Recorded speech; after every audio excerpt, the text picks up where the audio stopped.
Welcome to this lesson about dependent prepositions, which is part of Unit 2 of your course book Objective Advanced.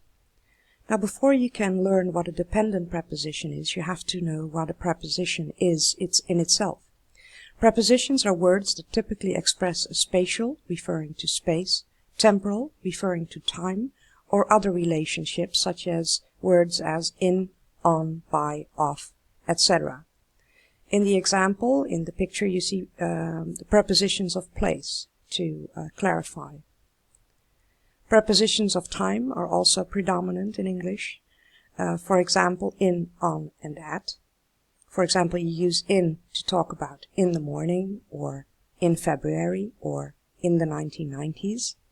You use on when you refer to specific days. For example, I always go to church on Sunday, or I do that kind of thing on a weekday, and you say on the weekend in the United States. You use at for words such as night, noon, midday, bedtime, and also at the weekend when you speak British English. Here are a couple of examples of other prepositions because they're used basically everywhere. For example, when you talk about who gave someone a present, you can say, well, that is a present from Jane. Or you can use of to describe the page of a book or the picture of a palace. Or if you want to make clear who wrote a particular book, you can say, oh, this is a book that was written by Mark Twain, etc., etc.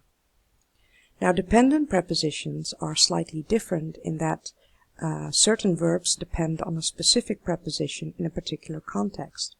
You can, for example, object to something, but you cannot object about something, or in something, or from something. So object and to are used together. The same applies to participate in something. You can participate in something, but you cannot participate about or use another preposition there.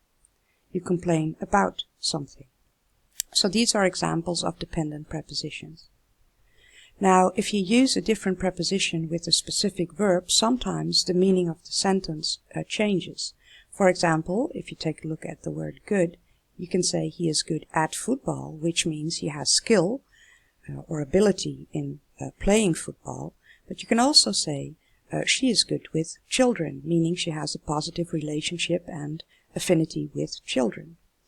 If you'd like to learn more about dependent prepositions and read a couple of other examples, specifically with regard to formal writing, please consult page 162 and 163 of the grammar folder in the back of your book.